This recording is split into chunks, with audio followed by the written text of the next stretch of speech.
On March 8, 2014, Malaysia Airlines Flight MH370 prepared to take off from Kuala Lumpur International Airport. It was a routine red-eye flight, scheduled to land in Beijing just 6 hours later. The Boeing 777 carried 239 people, passengers, crew, and pilots, each with stories, hopes, and plans for the future. Among them were families excited for reunions, business people on work trips, and students looking forward to new adventures. The crew, led by Captain Zahari Ahmad Shah, an experienced pilot with over 18,000 hours of flying experience, performed their duties like they had hundreds of times before. By all accounts, it was just another night. The plane lifted off at 12:41 a.m., climbing to its cruising altitude of 35,000 feet. For the first 38 minutes, everything was uneventful. The passengers settled in, some dozing off while others flipped through in-flight magazines. At 1:19 a.m., the aircraft's last known communication was transmitted. A calm, "Good night, Malaysian 370," spoken by Captain Zahari as the plane prepared to transition into Vietnamese airspace. And then, the unthinkable happened. Just 2 minutes later, Flight MH370 disappeared from civilian radar. It was as if the plane had been wiped from the skies. Air traffic controllers in Vietnam and Malaysia tried contacting the crew, but no response came. What made this more puzzling was the lack of any distress signal. If the plane had encountered an emergency, surely there would have been some attempt to communicate. Initially, authorities believed the plane had crashed somewhere over the South China Sea. Rescue teams scrambled to scour the waters. Hours turned into days, and days into weeks. But there was no sign of debris. Then came a startling revelation. Military radar data revealed something deeply unsettling. After losing contact, the plane had turned sharply westward, crossing back over the Malaysian peninsula and heading toward the Andaman Sea. This wasn't a slight deviation. It was a deliberate and dramatic change in course. It suggested someone in the cockpit, whether a pilot or an intruder, had manually overridden the autopilot. This discovery shifted the search area drastically.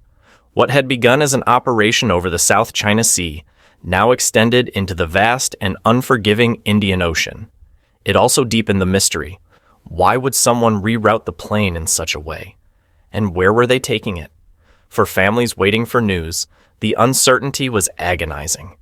Imagine waiting for days, clinging to the faintest hope that your loved ones might still be alive, only to be met with silence. Some relatives camped out at airports, their lives on hold. Others spent sleepless nights glued to news updates, hoping for even the smallest breakthrough. A year later, in July 2015, a piece of wreckage finally surfaced. A flaperon from the Boeing 777 was discovered on the shores of Réunion Island, thousands of miles from the original search zones. This confirmed that the plane had indeed crashed into the ocean, but it raised more questions than answers. How did it drift so far? And what exactly happened in its final hours? To piece together the mystery, investigators turned to satellite data. This included signals, or handshakes, exchanged between the plane and a satellite operated by the company Inmarsat. These signals revealed that the plane had flown for over 6 hours after losing contact, heading south into one of the most remote areas of the world, the southern Indian Ocean. This data narrowed the search area, but finding a plane in such a vast expanse of ocean is no small feat. Despite years of intensive search efforts, covering over 120,000 square kilometers, the main wreckage of MH370 remains undiscovered. Speculation about what happened on board the flight has fueled countless theories. Some experts believe there was a mechanical failure, such as a fire or decompression, that incapacitated the crew and passengers. Others point to the flight simulator found in Captain Zahari's home, which included a route eerily similar to the plane's final trajectory. Was this a tragic case of pilot suicide, or was there more to the story? Then there are the conspiracy theories. One suggests the plane was hijacked and taken to a secret location. Another claims it was shot down accidentally during a military exercise and the incident covered up.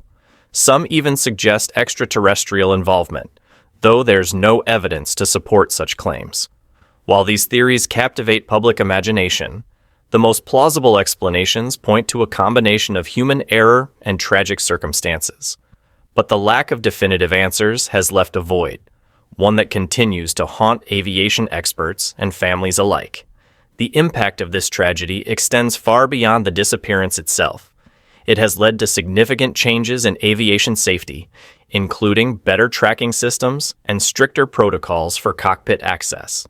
Yet, these advancements can't undo the loss experienced by the families of the passengers and crew. In November 2024, a new chapter in the search began. Ocean Infinity, a private marine exploration company, proposed using advanced technology to re-examine a refined search area. Experts believe that with today's capabilities, the likelihood of finding the wreckage has never been higher. The story of Flight MH370 is a chilling reminder of how much we still don't know about our world. It challenges our understanding of technology, human behavior, and even fate. And it leaves us with one burning question: will we ever know the truth? If this story resonates with you, take a moment to like this video and subscribe to our channel. Let us know in the comments. What do you think happened to Flight MH370? Was it a case of human error, a deliberate act, or something beyond our comprehension?